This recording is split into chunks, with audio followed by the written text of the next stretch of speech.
What is up, everybody? Keith Jameson, go by Gator Guy 231 across the DFS industry. It's Tuesday night, as you can see, the car, quite rainy. This is gonna be like a really short one. I joked yesterday about how I like try to keep it short. Well, this is gonna be like forced short. I just have had no time today really to sit down and record content. Looked at the slate, but I got a little grocery trip right now going on, so chance to record. Remembered the hardwire, so it should be good. So quick reminder, like, subscribe, comment. Remember the sales pitch. If you want more content, feel free to join. Let's just dive right into it. And look, this is gonna be a little different than normal. Normally I go over all the games, all the matchups, and I just don't think that matters. I don't think that is applicable or is anything that we need to worry about today at all. I'm hoping that this microphone is like working well because it is raining like crazy. Let me make sure it's good. I'm just gonna hold it. So actually that's not gonna work while it's raining. Give me a second. All right, let's hope that works. But Man City is like minus 1,500 to Forest at home. Your next biggest favorite is Liverpool, minus 345. Liverpool scored 9 goals, and the guy that you would want like outside of TAA was Salah, and he didn't got the score sheet, right? So it's really hard to all of a sudden prioritize like Salah over one of the City forwards. So we go ahead and say, okay, from Liverpool, the second biggest favorite might only be like 1 to 2 plays we really care about or really could concern us in like optimal/cash flow. So then you go to the third biggest favorite is Arsenal hosting Villa. And by the way, Liverpool is hosting Newcastle. God, I hope this is okay. It's raining like crazy. Hopefully you don't see like my demise here doing this. But Arsenal's hosting Villa, minus 225 favorite. Villa actually has a ton to play for. Like Stevie G is done if this doesn't go well. So, I think Villa might put up a game. But for Arsenal, we could argue that like Martinelli has been absolutely sensational. Taking half the sets, shooting a ton. He looks more dangerous than Saka does. Like Martinelli is like everything we used to play Saka for right now. So you could argue Martinelli as a top option. But that's probably the only guy that you could ask for to play over a City piece. Then you have Tottenham going to West Ham. West Ham desperately needing a win as well. Spurs, it's just Son. But again, do you really want to play Spurs minus 100 on the road? Son's been splitting some sets with Perisic, right? So that lowers the score. I would argue no, you can't play that over City. Then finally, we have Wolves and Bournemouth. Wolves not the most DFS friendly team, especially away. Bournemouth is awful.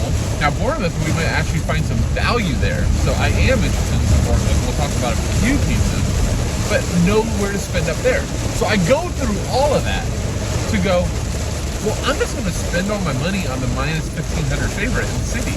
And that seems, obvious, but I just kind of wanted to go through that exercise. It's not because we see Man City on the slate and just right away go, I have to stack them. Like, that's not the case. We've seen that disproven over and over again when Man City roulette goes to hell or Man City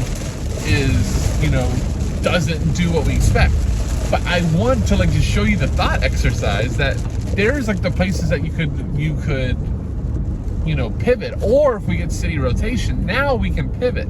Now maybe we can fit a Martinelli. If you want to be a little bit different, maybe you can do Salah. Everything I just outlined maybe are ways to be a little different from the pack. But if you're the pack, if you're playing cash, you're playing optimal, you're going to click on Haaland, you're going to click on KDB, right? Like I think Haaland is just like becoming like I mentioned this I think 2 weeks ago, but it's like the easy way to play City. Like City roulette used to be awful, but now it's like, okay, Haaland's going to have a piece. He's just such a, the top 3 strikers in the world. Like that's something City didn't have before, and what caused the roulette wheel, because they would be alternating strikers, and then the width was what was more important, and then all these things. Now it's just like Haaland's going to score. In this type of thing, Haaland's going to score. And then KDB is KDB. KDB had a bad game last weekend. We were looking at KDB only had 2 points at half, ends with 15 DK without a goal or assist. His score is insane. And then I think just at that point, unless you decide you want to be different, you want to go Salah. I'm not paying 8,000 plus for Firmino. Some people comment that they saw me with Firmino and cash. I did mention that I might do it, and that was just pure luck. I didn't even feel great doing it. But sorry, I lost my train of that. But yeah, if you're going to go Liverpool forward, it's Salah. If you're going to go Arsenal forward, I think it's Martinelli. If you're going to go Spurs, I guess it's Son. But like none of those are nearly as appealing as just going, okay, let's see who starts of Mahrez or Foden, and maybe that's my second forward. And now I don't have much salary left, right? Because now I still probably want to choose TAA. TAA gets a price decrease, 70 minus. I'm sorry, at 7,800, and somebody is in the middle of the lane. Huh. Wonder what's going on there. Okay, so 7,800 for TAA is a bit of a discount, and yeah, we don't really want to go ahead and like load up on Liverpool pieces, but 7,800 for TAA, who's, you know, outside of KDB is the best forward in the Premier League, is still a minus 350 favorite. Like, that makes sense to me. So I kind of think the slate just builds itself. To me, the core is TAA, Haaland, KDB, and honestly, pray for some shakeups here. Like, I think it would be awesome if we get like a Julian Alvarez from City at 5,900. I think that would be an easy lock. Julian Alvarez, sensational player from River Plate. Hashtag so rare, people. If you play so rare, you know who Julian Alvarez is. Like something like that, like some sort of shakeup. Otherwise, I think the slate builds itself. So for value, I do think Bournemouth is really, really an interesting spot. At home versus Wolves.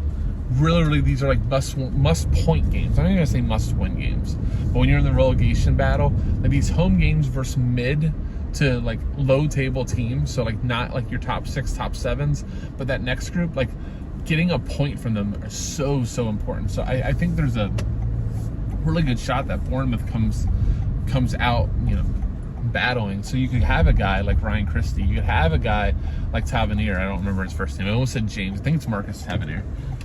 Would love James Tavernier. You could have, you know, a Jaden Anthony. Took sets for them last year. He's like 4,000 as a forward. That would be interesting, especially if City changes it up. I don't think Grealish is fit, but if you get some sort of, like, let's say there's no KDB and now you're doing Gundogan and Sport, like there's just ways that you could change it up. So I think that's a really interesting spot. I'm trying to think if there was anybody else I thought of interest. Not really. I think it's just gonna be lineup based. So I hope this helps. I know this wasn't like normal. It's not going over all the sets. You know, that's gonna get repetitive as we go in the season. I'll keep doing it, but I really just think this slate, I want, you know, anybody watching this video or listening on audio just to know, like don't overthink this. You know, in GPP you definitely can. Like, this is a really good GPP slate. If you know what 50 to 60% of people are going to do, that's a great time to fade that and look for a different outcome, which I think at that point Liverpool and Arsenal both make a lot of sense.